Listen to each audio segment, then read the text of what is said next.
ठीक है दोस्तों, एलएलपी की रिवीजन करने जा रहे हैं। एलएलपी एक्ट 2008 क्या करता है दोस्तों? एलएलपी का पहला ख्याल किसको आया था?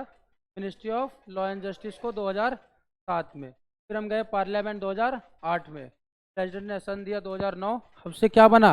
LLP act 2008। एलएलपी एक्ट में हमने क्या क्या बनाया? 81 सेक्शन 4 शेड्यूल। पहला शेड्यूल क्या बोलता है दोस्तों? Mutual rights and duties of partner and in relation to LLP. फिर हमने बताया शेड्यूल 2 की अगर हमको कन्वर्ट करना है किसको? पार्टनरशिप फर्म को एलएलपी में, तो क्या करना है? शेड्यूल 2 बताता है। शेड्यूल 3 बताता है क्या दोस्तों? Private company to LLP. Schedule 4 बताता है unlisted public company to LLP. इससे ये इंटरप्रिटेशन निकलता है कि पब्लिक कंपनी कभी भी एलएलपी में लिस्टेड पब्लिक कंपनी एलएलपी में कन्वर्ट नहीं हो सकती। आ गया दोस्तों। उसके बाद एडमिनिस्ट्रेशन कौन करेगा एलएलपी एक्ट का? MCA with ROC, ministry of corporate affairs ROC के साथ मिलकर रूल्स बनाएगा सेंट्रल गवर्नमेंट। उसके बाद आगे थे हम दोस्तों कहाँ पे? सेक्शंस पे। मैंने कहा शेड्यूल्स और सेक्शंस बताए हैं, आ जाओ सेक्शंस पे। सेक्शन 1 बताता है एप्लीकेबिलिटी ऑफ एलएलपी एक्ट। मैंने कहा होल ऑफ इंडिया, पूरे इंडिया में हर जगह क्या एलएलपी एक्ट एप्लीकेबल है। हमने कहा आप एलएलपी बोल रहे हो, एलएलपी का मतलब क्या? हमने बोला new form of legal business with limited liability. क्या है? Alternative corporate vehicle with low comply that provides a flexibility of separate legal entity with low compliance cost. और क्या है? Flexibility to design internal structure और separate legal entity, limited liability और खुद के लिए लाइबल है अपने एसेट्स के लिए, वो खुद ले। ठीक है। उसके बाद आगे दोस्तों हमने डेफिनेशंस पे। मैंने कहा किसी भी एक्ट का पहला सेक्शन एप्लीकेबिलिटी, दूसरा section definitions. Section body corporate का सबसे पहला डेफिनेशन था, बॉडी में तो आता है डी, तो सेक्शन 2(1) डी क्या कहता है? Body corporate means company defined under section 2 clause 20 of companies act 2013 includes company LLP incorporated under this act, incorporated outside India, company incorporated outside India but does not include corporation, sole cooperative society और कौन सा दोस्तों? any other body corporate not being a company और LLP। उसके बाद आगे दोस्तों business पे। मैंने कहा इस दुनिया में यत्र तत्र सर्वत्र सारी सब चीज़ क्या है? Business, except central government exclude कर दे बाय नोटिफिकेशन। जैसे प्रोफेशन, वोकेशन, ट्रेड सब कुछ बिजनेस है except central government by notification क्या कर दे? एक्सक्लूड कर दे फ्रॉम बिजनेस। उसके बाद आगे दोस्तों डिजिग्नेटेड पार्टनर, कल क्वेश्चन देखा था, आया था डिजिग्नेटेड पार्टनर। मैंने कहा जो as per section 7 of LLP appoint हुआ है उसी को क्या बोलते हैं? Designated partner. नहीं, एज पर सेक्शन 7, बट हमें याद होना चाहिए, हमारे लिए जरूरी है। Section 7 of the LLP act क्या, जो as per section 7 of LLP act appoint हो उसे क्या बोलते हैं? Designated partner. उसके बाद आगे थे हम दोस्तों एंटिटी। मैंने कहा बॉडी कॉर्पोरेट एंटिटी का पार्ट है। हम आगे थे फाइनेंशियल ईयर। मैंने कहा सबसे इंपॉर्टेंट डेफिनेशंस कि अगर फाइनेंशियल नहीं पढ़ा तो क्या लग जाएंगे? L21L क्या कहता है? Financial year in relation to LLP means the period from 1st day of April to the 31st day of March following year. However, LLP incorporated after 30th September financial year may close on 31st March next following that year. Next following that year. उसके बाद आ गया दोस्तों हम लोग foreign LLP देखा था, exam में आया हुआ था। फॉरेन एलएलपी क्या है? Formed incorporated registered outside India having place of business in India. अगर इनकॉर्पोरेट रजिस्टर्ड आउटसाइड इंडिया हुई है बट बिजनेस उसका प्लेस इंडिया में है तो उसे फॉरेन एलएलपी मानते हैं। लिमिटेड लाइबिलिटी पार्टनरशिप एलएलपी क्या होती है दोस्तों? जो एलएलपी एक्ट में रजिस्टर्ड है। ठीक है। उसके बाद आगे दोस्तों लिमिटेड लाइबिलिटी पार्टनरशिप एग्रीमेंट क्या कह रहा है? कि any it means a written agreement. कौन सा रिटन एग्रीमेंट? किसके बीच? Between the partners of LLP and between partners and LLP, जो कि क्या डिटरमाइन करता है? Mutual rights and duties of partner और in relation to LLP. Partner की और एलएलपी के म्यूचुअल राइट्स एंड ड्यूटीज बताता है। आगे दोस्तों पार्टनर कह रहे पार्टनर कौन होगा? In relation to LLP partner means any person who become a partner in accordance with the LLP agreement. कह रहा जो एलएलपी एग्रीमेंट के हिसाब से पार्टनर होगा वही हमारे लिए क्या है? पार्टनर। कोई भी पर्सन जो एलएलपी एग्रीमेंट में लिखा हो कि ये पार्टनर है वही पार्टनर है। ठीक है। आ जाओ small limited liability. Small LLP क्या है दोस्तों? टा। अगर हमने क्या कहा 21TA, हमने क्या कहा अगर नॉर्मल एलएलपी से जाना है स्मॉल एलएलपी में तो कह रहा है स्मॉल एलएलपी मीन्स एलएलपी। कह रहा है स्मॉल एलएलपी भी एक एलएलपी है but whose contribution does not exceeds 25 lakhs और such higher amount not exceeding 5 crore as may be prescribe. और दोस्तों एंड है क्या कह रहा है? turnover as per statement of accounts of immediately preceding financial year does not exceed 40 lakh rupees or such higher amount not exceeding 50 crore और other conditions as may be prescribe. आ जाओ दोस्तों, हमने कहा सेक्शन 1 पढ़ लिया, सेक्शन 2 पढ़ लिया। अब आ जाओ सेक्शन 3 क्या बोलता है। Non applicability of limited liability separate legal entity, और ये बोलता है सेक्शन 3 ऑफ एलएलपी एक्ट से। आगे सेक्शन 4 क्या बोलता है कि non applicability of provision of partnership act 1932 की पार्टनरशिप का प्रोविजन हमारे एलएलपी में एप्लीकेबल नहीं होगा। कौन बोलता है? Section 4 of LLP act. बाद आगे दोस्तों कि आप बोल रहे हो कि पार्टनर कौन होगा। 1 पढ़ लिया एप्लीकेबिलिटी, सेक्शन 2 पढ़ा डेफिनेशन, सेक्शन 3 पढ़ा कि एडवांटेज क्या होंगे दोस्तों कि सेपरेट लीगल एंटिटी मिल जाएगा और लिमिटेड लाइबिलिटी हो जाएगी। सेक्शन 4 बताता है कि प्रोविजन एप्लीकेबल नहीं होंगे पार्टनरशिप एक्ट के। सेक्शन 5 बताता है कि पार्टनर कौन बनेंगे। पार्टनर बोल रहा है कि एनी इंडिविजुअल और बॉडी कॉर्पोरेट में become a partner of LLP. कह रहा however individual shall not be capable of becoming partner if his unsound mind declared by jurisdiction of competent court। किसने डिक्लेयर करा है दोस्तों? jurisdiction of competent court ने। और undischarged insolvent application made to be adjudicated as insolvent and application is pending। अगर आपने application दिया है और साथ साथ तुम्हें याद नहीं आ रहा क्या? अरे साथ साथ बोलोगे ना तो तुम लोग मेरे को भी सुन रहे हो, अपने को भी। मैं थोड़ी आवाज़ तेज कर देता हूँ। चलो क्या कह रहे हैं दोस्तों? हम कह रहे हैं कि वो है जिसने एप्लीकेशन दिया है, खुद एप्लीकेशन दिया कि मेरे को इंसॉल्वेंट बनाओ और एप्लीकेशन पेंडिंग है। Adjudicate as insolvent application is pending. उसके बाद आगे दोस्तों हम लोग को बोला कि पार्टनर तो ये होने चाहिए, बट मिनिमम कितने चाहिए? बोल रहा है every LLP shall have at least 2 partner कर। बट कह रहा है कि if at any time during the financial year partner of LLP reduce below 2 और LLP continues his business for more than 6 months, तो कह रहा person who is the only partner and have knowledge of the fact। कह रहा person क्या है? जो अकेला पार्टनर है और and knowledge of the fact shall personally responsible for the obligation incurred during that period। कह रहा person who is the only partner and have knowledge of the fact क्या करेगा? personally responsible है for all the obligation incurred during that period। आ जाओ दोस्तों, हमने कहा कि ठीक है। अब आ जाओ, कह रहा डिजिग्नेटेड पार्टनर के बारे में बात कर रहा। हम ऊपर भी पढ़ के आए थे कि डिजिग्नेटेड पार्टनर कौन है? जो एज पर सेक्शन अपॉइंट हो। अब सेक्शन 7 बता रहा है कि कौन होगा डिजिग्नेटेड पार्टनर और कितने होने चाहिए। कह रहा है every LLP shall have at least 2 designated partners who are individual. कह रहे 2 होने चाहिए और इंडिविजुअल ही होने चाहिए। ठीक है, आर्टिफिशियल पर्सन नहीं हो सकते। जो नॉर्मल ह्यूमन बींग है, नेचुरल पर्सन, वही बन सकते हैं। क्या कह रहा है? At least 2 every LLP shall have at least 2 designated partners who are individual and at least one of them shall be resident in India। कह रहा 2 designated partner चाहिए, individual होने चाहिए, उसमें से क्या होना चाहिए? एक resident in India होना चाहिए। हमने कहा resident in India क्या होता है? वो क्या कह रहा है दोस्तों? For the purpose of this section a person said to be resident in India if he stay in India not less than 120 days। उसके बाद हमने कहा आपने ऊपर बोला कि पार्टनर इंडिविजुअल भी बन सकता है, बॉडी कॉर्पोरेट भी बन सकता है। अगर सारे बॉडी कॉर्पोरेट एक साथ मिलकर एलएलपी बना रहे हैं तो डिजिग्नेटेड पार्टनर कौन होगा? तो वो प्रोविजन लेके आया। क्या कह रहा है? इफ इन एलएलपी, कह रहा है if in LLP all the partners our body corporate और 1 और मोर पार्टनर्स आर बॉडी कॉर्पोरेट और इंडिविजुअल, तो क्या होगा? कह रहा है कि एटलीस्ट 2 इंडिविजुअल। कह रहा है at least 2 individual either they are a partner or nominee of body corporate shall act as a designated partner। ठीक है, आ जाओ दोस्तों, कैरेक्टरिस्टिक्स की बात हो गई थी। कह रहा है एलएलपी बनाओगे तो आप बॉडी कॉर्पोरेट बन जाओगे। मैंने कहा सेक्शन 2(1)D कहता है कि body corporate separate legal entity perpetual succession. कह रहा है यही है ना दोस्तों। कह रहा है change in partner does not affect the existence of LLP, कि पार्टनर के चेंज होने से एलएलपी का एग्जिस्टेंस चेंज नहीं होगा। उसकी खुद की लाइबिलिटी अपनी लाइबिलिटी होगी, पार्टनर्स की लाइबिलिटी लिमिटेड होगी। आ जाओ, परपेचुअल सक्सेशन क्या कह रहा है? परपेचुअल सक्सेशन कहता है कि लोग आएंगे जाएंगे, एलएलपी चलती रहेगी। तो क्या कह रहा है? कॉन्टिन्यूएंस एंड एग्जिस्टेंस ऑफ एलएलपी। कह रहा है LLP can continuous existence irrespective of change in partner, कि पार्टनर के चेंज होने से एलएलपी का कंटिन्यू एग्जिस्टेंस चेंज नहीं होगा, कोई इफेक्ट नहीं पड़ेगा। वेदर डेथ हो, इंसैनिटी हो, रिटायरमेंट हो, इंसॉल्वेंसी हो, it will not going to impact the existence of LLP।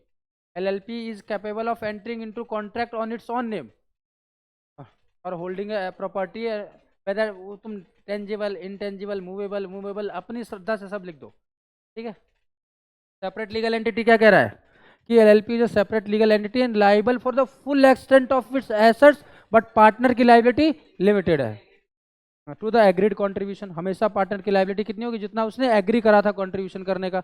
Mutual agency क्या कहता है कि आप एजेंट हो एलएलपी के, पार्टनर के नहीं। वो कह रहा है कि no partner is liable for on account of any independent और unauthorise action of another partner, क्योंकि क्या है, ये प्रोटेक्टेड है, शील्डेड है। क्या है, individual partner is shielded from joint liability created by other partner due to wrongful business decision. LLP का क्रेडिटर एलएलपी का ही है, पार्टनर का नहीं है।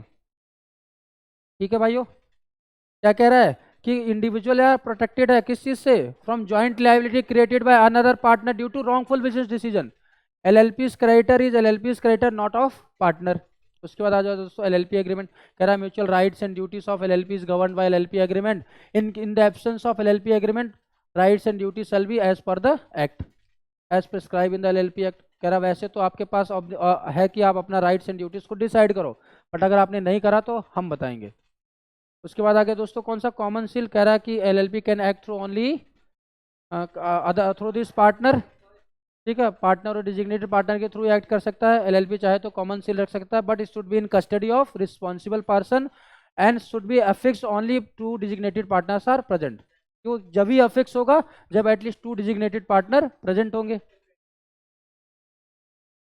हाँ जी बेटा, कॉमन सील जब लगेगा ना तो वो वहाँ प्रेजेंट होने चाहिए। अब वो प्रेजेंट होंगे तो कॉमन सील के बाद हाँ सही यूज हो रहा है कि नहीं हो रहा, अगर वो अपना साइन भी डालेंगे वहाँ। लिमिटेड लाइबिलिटी, ऐसे मैं अगर कोई एलएलपी है उसका जाऊँ बाहर से मोहर बनवा के लाके लगा के कोई सब कर दूँ थोड़ी, तो ऑफिशियल्स का भी कुछ साइन साथ में लगता है। लिमिटेड लाइबिलिटी क्या कह रहा है, every partner of LLP for the purpose of this business of LLP is the agent of LLP but not of the partner. कह रहा है कि एलएलपी के लिए पार्टनर है जो एजेंट है एलएलपी का, नॉट ऑफ द पार्टनर। ठीक है, तो liability of partner is limited to the agreed contribution. ठीक है, कि वो एलएलपी के एजेंट है, किसी पार्टनर के नहीं, और उनका लाइबिलिटी उतना ही है जितना उन्हें एग्री करा था कंट्रीब्यूट करने के लिए। मैनेजमेंट ऑफ द बिजनेस कह रहा है कोई भी partner eligible for to manage the business but for legal compliances only designated partner are responsible. क्या कह रहा है, मैनेजमेंट ऑफ बिजनेस की बात हो रही है, कह रहा है कोई भी पार्टनर चाहे तो बिजनेस को मैनेज कर सकता है, but for the legal compliances only designated partner is responsible. आ गए बिजनेस फॉर प्रॉफिट ओनली। कह रहा है कि LLP essential requirement for incorporation of LLP क्या है, क्या है दोस्तों, carrying on lawful business with a view to earn profit. कि आपको लॉफुल बिजनेस करना पड़ेगा और आपका दूसरा ऑब्जेक्टिव क्या होना चाहिए, प्रॉफिट अर्न करने का, तभी आप एलएलपी बना सकते हो। So LLP can not be incorporated for charitable purpose और नॉन इकोनॉमिक एक्टिविटी। ठीक है दोस्त, आगे आ जाओ। हमने कहा इन्वेस्टिगेशन सेंट्रल गवर्नमेंट चाहे तो इन्वेस्टिगेशन करा सकती है through appointment of competent authority. ये सब चीज़ें नहीं आएंगी, 4 चीज़ें तुमने देखा था ना, artificial person, separate legal entity, body corporate, mutual agency, for business only, small LLP. ये सारी इंपॉर्टेंट, हाँ ये सारी चीज़ें, डिग्नेटेड पार्टनर, ये सब और जो थोड़ा सा नीचे प्रोसीजर वाले पार्ट पढ़ेंगे, रजिस्टर, एड्रेस, नेम कैसे चेंज करेंगे, ये सारी चीज़ें। ये तो सिर्फ दे रखा तो पढ़ ले। कन्वर्जन ऑफ एलएलपी क्या कह रहा है कि private company, unlisted public company और firm can be converted into LLP, but public listed company can not be converted into LLP directly. ठीक है, उसके बाद क्या कह रहे हैं, फॉरेन एलएलपी। कह रहा फॉरेन एलएलपी क्या है, LLP incorporated outside India but place of business in India, foreign LLP can be a partner of LLP. आ जाओ दोस्तों, हमने कहा एलएलपी बनाओगे तो क्या मिलेगा, वो बोल रहा है एलएलपी बनाओगे तो कुछ एडवांटेज मिलेंगे। मैंने कहा कितना, कह रहा है ऑर्गेनाइज और ऑपरेट करोगे on the basis of agreement. इस बात का आपका बेनिफिट मिलेगा कि आप अपना एग्रीमेंट बनाओ, उसके हिसाब से ऑर्गेनाइज और ऑपरेट करो। फ्लेक्सिबिलिटी मिलेगी without imposing detail and legal requirement, procedural requirement. अभी कंपनीज एक्ट में पढ़ेंगे, देखना कितनी सारी रिक्वायरमेंट, हर चीज़ वो उसमें उंगली कि ऐसे ही करना है आपको। नहीं, इन्होंने क्या बोला कि फ्लेक्सिबिलिटी है विदाउट इम्पोजिंग प्रोसीजरल और legal requirement, easy to form, easy to dissolve है। पार्टनर्स इंजॉय करते हैं लिमिटेड लाइबिलिटी और कैपिटल स्ट्रक्चर फ्लेक्सिबल है। आ जाओ दोस्तों, इनकॉर्पोरेशन ऑफ एलएलपी, कह रहे हो एनएलपी के ये बेनिफिट मिलेंगे, ये सब होगा। अरे भाई बताओ तो सही, इनकॉर्पोरेट कैसे हो गया, हमका आ जाओ बताते हैं। क्या कह रहा है, रजिस्ट्रेशन ऑफ, कह रहा है important document for registration of LLP क्या होगा दोस्तों, कह रहा है 2 और मोर पर्सन चाहिए, कह रहा है 2 और more person associated for carrying on lawful business with view to earn profit, क्योंकि अगर प्रॉफिट का बिजनेस नहीं होगा, लॉफुल नहीं हो तो एलएलपी बना ही नहीं सकते। कह रहा है 2 बंदे चाहिए जो कि किस लिए एसोसिएट हुए हैं, लॉफुल बिजनेस करने के लिए with view to earn profit. क्या करे, सब्सक्राइब करे अपना नाम टू द इनकॉर्पोरेशन डॉक्यूमेंट, कि अपना आप नाम सब्सक्राइब करो टू इनकॉर्पोरेशन डॉक्यूमेंट। कह रहा क्या करा, नाम सब्सक्राइब करके घर पे रख लें, कह रहा नहीं, कह रहा incorporation document shall file in such a manner with such a fee as may be prescribe. कह रहा है आपको इनकॉर्पोरेशन डॉक्यूमेंट को in a manner with such a fee as may be prescribe shall file किसको देना है, file करना तो registrar of the state, shall file to the registrar of the state in which the state of the in which registered office of the LLP is situated, कौन से state में, जहाँ पे registered office of LLP is situated। आ जाओ दोस्तों, बोल रहा है कि क्या इनकॉर्पोरेशन डॉक्यूमेंट ही बस ले जाऊं चल जाएगा, बोल रहा है नहीं, कह रहा है statement to be filed along with the incorporation document. कह रहा है आपको एक स्टेटमेंट भी फाइल करना पड़ेगा इनकॉर्पोरेशन डॉक्यूमेंट। क्या कह रहा है, statement to be filed with incorporation document along with incorporation document. फिर क्या कह रहा है, कौन बनाएगा, कह रहा है made by either CA CS CMA advocate who engage for the incorporation of a company and one of the subscriber of the LLP। जो ऊपर 2 थे ना, उसमें से कोई सा एक आएगा, ये दोनों मिलके बनाएंगे। क्या लिखेंगे स्टेटमेंट में, कह रहा है that the requirement of this act and rules made thereunder. कह रहा है कोई इस एक्ट की रिक्वायरमेंट है, इसके लिए कोई रूल बना गया है, for incorporation of LLP are complied with और नॉट, ये लिख के दे देना कि हमने कंप्लाई कर दिया, ये लिख के दे देना, ठीक है। और क्या हो जाएगा दोस्तों, मैंने कहा इनकॉर्पोरेशन डॉक्यूमेंट की आप बात कर रहे हो कि वो दोनों बंदे अपना नाम सब्सक्राइब करें, पहले डॉक्यूमेंट तो बताओ। उससे पहले उसने बोला कि डॉक्यूमेंट तो बता दूंगा बट उसे उसी मैनर में देना पड़ेगा जो मैंने प्रिस्क्राइब करा है। मेरा document service submit in a manner as may be prescribe. मैंने कहा आप बता दे डॉक्यूमेंट क्या है, क्या कह रहा है वो, state the name of LLP, नाम है बताओ LLP का, बिजनेस ऑफ द LLP, उसके बाद क्या है दोस्तों, state the address and registered office of LLP, उसके बाद name and address of partner, name and address of designated partner, LLP का नाम, LLP का काम, LLP का पता और उसका पार्टनर का पता, पार्टनर का नाम, डिजिग्नेटेड पार्टनर का पता और डिजिग्नेटेड पार्टनर का नाम, और कोई अदर इन्फॉर्मेशन जो कि प्रिस्क्राइब करे। प्रिस्क्राइब क्या करा है, क्योंकि हमारे अंदर रूल कवर ही नहीं है तो पता नहीं हमें। आ जाओ, कह रहा है if person makes a statement as discussed above, अब तुम्हें सीधे यही लिखना है, पर्सन मेक्स ए स्टेटमेंट और which he knows to be false. अगर किसी बंदे ने एक स्टेटमेंट बनाया है और उसे लगता है which he knows to be false, और क्या करता है, believe but does not to be true, believe does not to be true, या तो उसे लगता है which he believes false to be false है, या फिर believe does not to be true, उसे लगता है सही नहीं है या गलत है, या तो उसे पता ही है कि गलत है या तो उसे शंका है कि ये सही नहीं है, तो क्या होगा, पेनिसेबल होगा भाई। हाँ जी, हाँ, punishable with the imprisonment up to 2 years और fine minimum 10,000, maximum it can go to 5 lakh rupees. Minimum कितना है दोस्तों, 10,000, मैक्सिमम 5 लाख, और इम्प्रिजनमेंट अप टू 2 year, 2 साल के अंदर वो कितना चाहे उतना कर सकते हैं, डिपेंड ऑन द कि कितना सीवियरिटी ऑफ अपने डिफॉल्ट करा है। इनकॉर्पोरेशन बाय रजिस्ट्रेशन कह रहा है कि चलो मैंने स्टेटमेंट बना दिया, इनकॉर्पोरेशन डॉक्यूमेंट ROC को फाइल कर दिया, 2 बंदों ने नाम भी सब्सक्राइब कर दिया, अब बताओ क्या करेंगे। अब कह रहे हैं ROC करेगा ना जो करेगा, हमने कहा चलो बता तो दो क्या करेगा।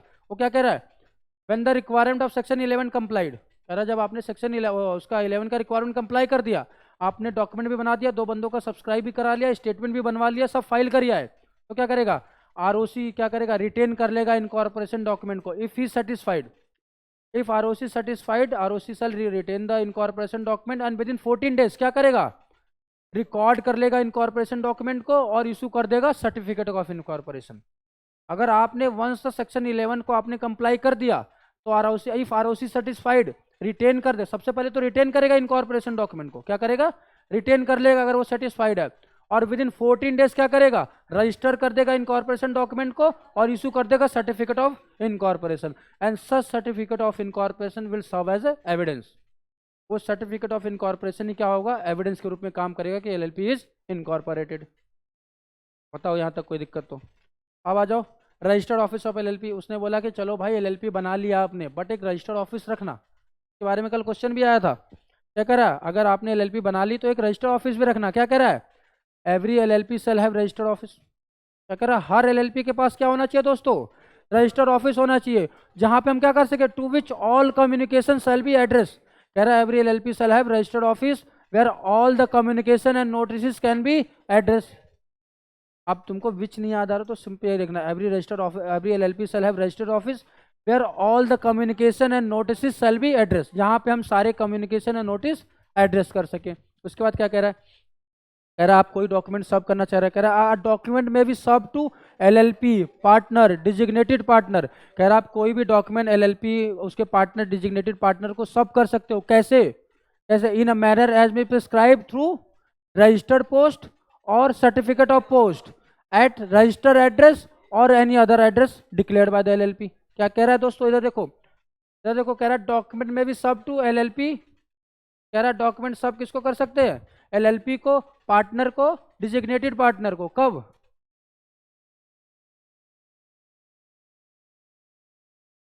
क्या कह रहे हैं दोस्तों, कि हम एलएलपी को चाहो तो आप एलएलपी को क्या कर सकते हो, डॉक्यूमेंट में भी serve to LLP designated partner partner as may be prescribe through certificate of post registered post at registered address और such other address declared by the LLP. ठीक है, बताओ इसमें ये लैंग्वेज समझ में आई ना, कि आप डॉक्यूमेंट सब कर सकते हो एलएलपी को, डिजिग्नेटेड पार्टनर को, पार्टनर को, through as may be prescribe through registered office certificate of post और रजिस्टर्ड पोस्ट एट एड्रेस और एट रजिस्टर्ड एड्रेस और any other address declared by the LLP. तो बाद क्या बोल रहा है कि अगर आपने, चलो मैंने आज बना लिया तो क्या एक ऑफिस बना लिया जिंदगी भर वही रहेगा क्या, मैंने कहा चेंज कर सकते हो। क्या कह रहा है, एलएलपी में change the place of registered office. LLP चाहे तो अपना प्लेस ऑफ रजिस्टर्ड ऑफिस को क्या कर सकती है दोस्तों, चेंज कर सकती है, रजिस्टर्ड ऑफिस को चेंज कर सकती है एंड फाइल करेगी notice of such change with the registered in such a form in such a manner as may be prescribe. अब वो कहाँ लिखा होगा, रूल्स में लिखा होगा। क्या कह रहे हैं, आप चाहो, एलएलपी चाहे तो प्लेस ऑफ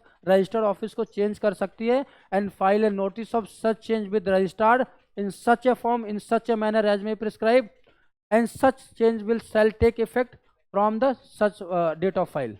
जिस दिन आपने फाइल करा सच फाइलिंग के डेट से इफेक्टिव माना जाएगा, उससे पहले नहीं माना जाएगा। उसके बाद आ जाओ, कह रहा अगर आपने क्या करा, चेंज कर दिया पर बताया नहीं, आपने रजिस्टर्ड ऑफिस चेंज कर दिया बट बताया नहीं, तो हम क्या करें, आप पे पेनल्टी लगाएंगे। अब किस फॉर्म में किस मैनर में बताना है, कितने दिन के अंदर बताना है, वो रूल में लिखा है, बट इसी एक्ट में लिख दिया कि अगर आपने नहीं बताया तो हम आपके लिए क्या करने वाले हैं, पेनल्टी लगाने वाले हैं। इफ कह रहा है if LLP contravenes any provision of this section, मतलब सेक्शन 11, या तो आपने रजिस्टर्ड ऑफिस ही नहीं रखा या आपने रजिस्टर्ड ऑफिस रखा बट चेंज करा तो बताया नहीं, तो क्या कर रहे हैं दोस्तों, कह रहा है LLP and it's every partner. कह रहा है एलएलपी और उसके सारे पार्टनर क्या होंगे दोस्तों, लाइबल फॉर पेनल्टी होंगे। बोलो बोलो संदीप भाई क्या हो गया, पक्का। क्या कह रहा है, if आपने इस सेक्शन को कॉन्ट्रावेन करा है, सेक्शन बताता क्या है कि आपके पास सबसे पहले रजिस्टर्ड ऑफिस होना चाहिए, अगर आप चेंज करो तो एक नोटिस फाइल करना पड़ेगा आरओसी को in such a form in such a manner as may prescribe and shall take effect only on date of such filing, उसी दिन से माना जाएगा इफेक्टिव। बट कह रहा है इफ आपने कॉन्ट्रावेन करा any provision of this section, आपने इस सेक्शन को अगर फॉलो नहीं करा, अगर वो सारी बातें लिखी नहीं करा, तो क्या होगा, partner and LLP shall be liable. कितने के लिए, 500 रुपए for each day during default continuous. क्या कह रहा है, 500 रुपए each day during default continuous. क्या हो गया भाई, कैसे रो रहे हो, करंट मार रहा है, तो करंट आ रहा है यार इस छूने में। क्या कह रहे हैं दोस्तों, क्योंकि ये यहाँ पे से छूने पसीना हो रखा है ना, यहाँ पे वो वायर लगाने वाला, वैसे वो है ना, स्लॉट है यहाँ पे। तो क्या कह रहे हैं दोस्तों, कह रहा है if LLP contravenes any provision of this act, तो क्या होगा, LLP and it's all partner liable for penalty. कितना, 500 रुपए per day during default continuous. कह रहा 500 रुपए per day during default continuous, maximum 50,000 rupees. कि 50,000 से ऊपर नहीं जा सकते आप, बट हर डे 500 लगेगा, जैसे ही 50,000 पहुंचा वहीं रुक जाना। आगे चलो दोस्तों, मैंने कहा रजिस्ट्रेशन तो हो गया, मैंने कहा रजिस्ट्रेशन हो गया, सर्टिफिकेट भी आ गया, रजिस्टर्ड ऑफिस भी मेंटेन कर लिया। क्या होगा इससे, बोल रहा है इफेक्ट ऑफ रजिस्ट्रेशन क्या होगा, कि रजिस्ट्रेशन होते ही ऐसा क्या हो जाएगा, बोल रहा है रजिस्ट्रेशन होते ही, कह रहा on registration LLP shall by its name capable हो जाएगी। कह रहा है LLP by its name capable हो जाएगी, किस चीज़ के लिए, स्यूइंग के लिए और बीइंग स्यूड के लिए। वो किसी को केस कर सकती है, उस पर केस हो सकता है उसके खुद के नाम से, वो अक्वायर कर सकती है, होल्ड कर सकती है, डेवलप कर सकती है, डिस्पोज कर सकती है क्या, property, whether tangible, intangible, movable, immovable. क्या कर सकती है, डूइंग कर सकती है, सफरिंग कर सकती है, all that as body corporate lawfully can do. कोई भी बॉडी कॉर्पोरेट लॉफुली कोई काम कर सकती है, वो करने के लिए कैपेबल हो जाएगी बाय इट्स ऑन नेम। और क्या सकती है, if decided to have common seal can have common seal. और दोस्तों कॉमन सील होगा तो किसके कस्टडी में रहेगा, रिस्पॉन्सिबल और अफेक्ट्स दो डेजिग्नेटेड पार्टनर चाहिए। आ जाओ दोस्तों, अब नेम क्या कह रहा है कि मैं एलएलपी नहीं बनाना चाहता, या नहीं तो क्या मैं नेम के, अब नेम के बारे में बता रहे कि अगर आपने एलएलपी बना ली तो आपका नाम क्या होना चाहिए और आप कौन सा नाम नहीं रख सकते। अगर आपने अभी एलएलपी नहीं बनाई तो आप ये नाम नहीं रख सकते, अगर एलएलपी बना ली तो आपका नाम क्या एंड इस हिसाब से होना चाहिए। वो कौन बताता है, नेम वाला प्रोविजन सेक्शन 15 कह रहा है every LLP shall have either the word limited liability partnership और acronym, मतलब उसका शॉर्ट वर्जन क्या हुआ, nick name LLP as the last word of its name. हर एलएलपी का नाम का लास्ट वर्ड क्या होना चाहिए, आइदर एलएलपी और लिमिटेड लाइबिलिटी पार्टनरशिप। जैसे सुधांशु एलएलपी या सुधांशु लिमिटेड लाइबिलिटी पार्टनरशिप, कि मेरे नाम का एंड क्या होना चाहिए, एलएलपी या एलएलपी लिमिटेड लाइबिलिटी पार्टनरशिप। कह रहा है every LLP shall have name limited liability partnership और acronym LLP as the last word of its name. क्या कह रहा है, आप कौन सा नाम नहीं रख सकते दोस्तों, कौन सा नाम नहीं रख सकते, कह रहा no LLP shall registered by name which is in the opinion of central government, in the opinion of, तुम लोग नहीं कि मेरे ओपिनियन में लग रहा है नहीं रखना चाहिए तो नहीं, in the opinion of central government which is undesirable और क्या है, आइडेंटिकल और too nearly resembles to the other company, other LLP और रजिस्टर्ड ट्रेडमार्क ऑफ प्रोप्राइटर। ठीक है, किस किस चीजों से आपका आइडेंटिकल नहीं होना चाहिए दोस्तों, आइडेंटिकल और टू नियरली रिजेंबलेंस नहीं होना चाहिए, किससे, other LLP, other company, registered trademark of proprietor. ठीक है, और अनडिजायरेबल भी नहीं होना चाहिए, कि कुछ ऐसा government of India LLP act रख दिया तुमने, तो लोगों को लग रहा है कि ये तो गवर्नमेंट का ही है, तुम लूटे जा रहे हो उन्हें। ठीक है, उसके बाद आ जाओ, उन्होंने नेम का प्रोविजन बता दिया कि वो, हमने पूछा कि यार हम एलएलपी नहीं बनाना चाहते, क्या नाम रिजर्व कर सकते हैं क्या, या मेरी एलएलपी का कुछ नाम है मैं उसे चेंज करना चाहता हूँ बट अभी नहीं, बाद में कोई मेरा नाम ना चुरा ले इसलिए मैं उसे रिजर्व कर सकता हूँ क्या। उन्होंने बोला हाँ, हम ये सारा प्रावधान आपको दे रहे हैं। क्या कह रहा है, a person may apply in such a form in such a manner and accompanied by such a fee as may be prescribe.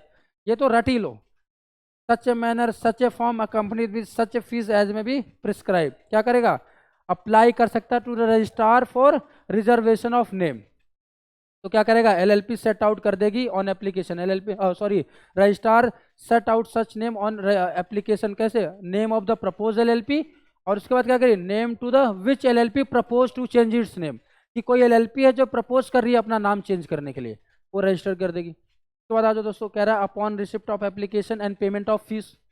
कह रहा है आप अप्लाई करोगे कि तो ये कर सकती है आरओसी, क्या सेट आउट कर सकती है नाम को एज अ क्या, नेम ऑफ प्रपोज एलएलपी और name to which LLP proposes to change its name, name of propose LLP और name in which LLP proposes to change its name. ऐसा करके वो अलग कर सकती है उस नाम को, सेट आउट मतलब अलग कर देना। उसके बाद कह रहा है upon receipt of application and payment of prescribe fees, registrar अगर सेटिस्फाइड है, अगर रजिस्ट्रार सेटिस्फाइड है आपके नाम से कि जो आप नाम रिजर्व कराना चाहते हो वो अनडिजायरेबल नहीं है या आइडेंटिकल और टू नियरली रिजेंबलेंस नहीं है, तो क्या करेगी वो, अगर सेटिस्फाई हो गई तो subject to the rule prescribe by central government, उसका सेटिस्फेक्शन भी जरूरत है, प्लस सेंट्रल गवर्नमेंट का कोई रूल है तो उसे भी कंप्लाई करना पड़ेगा उसे। ये नहीं कि वो सेटिस्फाई बट सेंट्रल गवर्नमेंट मना कर रही है, तो दोनों चीज सब्जेक्ट टू द अगर if registrar satisfied and subject to the rules and regulation of central government. क्या हो जाएगा, that name to be reserve, कह रहा है such name to be reserve by the ROC for a period of 3 month. क्या हो जाएगा, for the period of 3 months from the intimation by ROC, वो नाम रिजर्व हो जाएगा for period of 3 months from the intimation by ROC. ROC intimation करेगी ना आपको, हाँ हमने आपने नाम रिजर्व कर दिया। मैं फिर से बोल रहा हूँ, ये देख लेना, अगर पर्सन चाहे तो person may apply in such a form in such a manner accompanied with such a fee as may be prescribe to किसको, ROC to reserve a name, then ROC will set out such name as a propose LLP और name of such LLP as a propose change of LLP. उसके बाद आ जाओ क्या, upon receipt of application and prescribe fee, अगर receipt हो गया application prescribe fees and ROC satisfied, subject to the rules and regulation of central government. ROC will reserve such name within a period of 3 months from the date of intimation by ROC. जिस दिन उसने intimation करा उस दिन से 3 महीने के लिए वो नाम रिजर्व हो जाएगा, ठीक है। पर कब होगा? जब एप्लीकेशन आ गया, फीस भी आ गई, आरओसी भी सेटिस्फाई हो गया, सेंट्रल गवर्नमेंट के रूल्स एंड रेगुलेशन भी फॉलो हो गए। आगे चले दोस्तों। चेंज इन नेम, क्या एक बार नाम कर लिया तो चेंज नहीं कर सकते? क्या कर सकते हैं दोस्तों। क्या कह रहा है कि इफ इन एडवर्टेंस और अदरवाइज, कह रहा है गलती से या किसी और वजह से, इफ इन एडवर्टेंस और otherwise LLP is registered by name which is, क्या है, विच इज आइडेंटिकल और रिजेम्बलेंस। इतना सारी प्रोविजन पे मत जाना दोस्तों, इतना ही है कीवर्ड कि इफ इन एडवर्टेंस और otherwise LLP is registered by name which is identical और nearly resemblance to the name of any other LLP और कंपनी और रजिस्टर्ड ट्रेडमार्क ऑफ प्रोपराइटर, तो क्या होगा? Then application on such LLP and company, तो क्या हो जाएगा? Central government direct LLP to change its name within period of 3 months. ये सेंट्रल गवर्नमेंट आपको बोलेगी कि 3 महीने के अंदर अंदर आप क्या करो? नाम चेंज कर दो। फर्दर प्रोवाइड, एक कंडीशन लगा दिया ऊपर, उन्होंने बोला कि on application of LLP and company, आप चाहे सेंट्रल गवर्नमेंट डायरेक्ट करेगी कि अपना नाम 3 महीने के अंदर चेंज कर दो, बट उन्होंने प्रोपराइटर के बारे में नहीं बोला, क्योंकि उन्होंने प्रोपराइटर के ऊपर लिमिट लगा दे कि आप एप्लीकेशन सिर्फ 3 साल तक ही दे सकते हो। कह रहा है in case of registered trademark of proprietor can apply to the central government for change of name within a period of 3 months from the incorporation registration और change in name of LLP। क्या कह रहा है? Proprietor of trademark can apply for change of name to the central government within a period of 3 years from the date of incorporation, registration और change in name of LLP। ठीक है। Language change हो सकती है दोस्तों, language change हो सकती है। लैंग्वेज मैंने वही बोला, उसमें कुछ और लिखा है, मैंने बोला कि पर सार वही है कि ट्रेडमार्क का प्रोपराइटर चाहे तो सेंट्रल गवर्नमेंट को एप्लीकेशन देगा within a period of 3 years from the date of incorporation, registration and change of name of LLP। अगर किसी बंदे ने अपना नाम चेंज करके उसका नाम रख लिया, कोई इनकॉर्पोरेट हुआ है, उस डेट से 3 साल के अंदर अंदर ही आपको एप्लीकेशन देना पड़ेगा। बट अगर आपका मेरी कंपनी का नाम तुमने अपने LLP का नाम रख दिया, मेरी LLP का नाम अपने LLP का नाम रख दिया, तो कोई टाइम लिमिट नहीं है, बस आप एप्लीकेशन करो, सेंट्रल गवर्नमेंट 3 महीने के अंदर डायरेक्शन दे देगा। उसके बाद आ जाओ दोस्तों, क्या कह रहा है? If LLP changes its name, अगर आपने सेंट्रल गवर्नमेंट के डायरेक्शन पे या कैसे भी अपना नाम चेंज करा तो क्या करना पड़ेगा? Within 15 days of such change. If LLP changes its name then within a period of 15 days from such change, क्या करेगा? File of notice of such change along with the direction of central government. ये आपको जो government ने direction दिया था वो भी सबमिट करना पड़ेगा, किसको? ROC को। देन ROC विल फर्दर क्या करेगी? चेंजेस क्या? हाँ जी, हाँ ना 30 डे, उसके पास टाइम नहीं है, उसके बाद वो 30 days के नहीं करेगी। दो टाइम लिमिट है दोस्तों। सबसे पहले दोनों टाइम लिमिट LLP के लिए ही है। बोल रहा है कि 15 दिन के अंदर अंदर ऑफ चेंज फ्रॉम नेम, जिस दिन within 15 days of change of name LLP shall inform to the ROC या file a notice to the ROC along with the order of central government. Then क्या करेगा? ROC further incorporate करेगी such changes to the certificate और issue करेगी fresh certificate. जिस दिन certificate आए वहां से 30 दिन के अंदर अंदर LLP को अपने एग्रीमेंट में नाम चेंज करना पड़ेगा। ये दोनों लिमिट LLP के लिए ही हैं दोस्तों, कि 15 दिन के अंदर अंदर पहले उसे बताना पड़ेगा सेंट्रल गवर्नमेंट को। जिस दिन आज मैंने नाम चेंज करा उससे 15 दिन के अंदर अंदर मैं सेंट्रल को उसको ROC को बताऊंगा कि मैंने अपना नाम चेंज कर दिया है और ये सेंट्रल गवर्नमेंट के ऑर्डर पे हुआ है, अगर हुआ है तो। और उसके बाद क्या करेगी? ROC नया सर्टिफिकेट, उसको चेंज को इनकॉर्पोरेट करेगी सर्टिफिकेट में और मुझे इशू कर देगी फ्रेश सर्टिफिकेट। जिस दिन मेरे पास फ्रेश सर्टिफिकेट गया मैं 30 दिन के अंदर अंदर क्या करूंगा? LLP एग्रीमेंट में अपना नाम चेंज कर दूंगा। ठीक है, बताओ दोस्तों। अगर डिफॉल्ट कर दिया तो क्या हो जाएगा? If LLP default in complying with the direction of central government, central government बोल रही है कि आप नाम चेंज करो बट आप डिफॉल्ट कर रहे हो, आप नाम चेंज नहीं कर रहे हो, तो क्या होगा दोस्तों? सेंट्रल गवर्नमेंट क्या अलॉट कर देगी आपको? New name in such a form in such a manner as may be prescribed and registrar issue कर देगा fresh certificate of incorporation with the new name.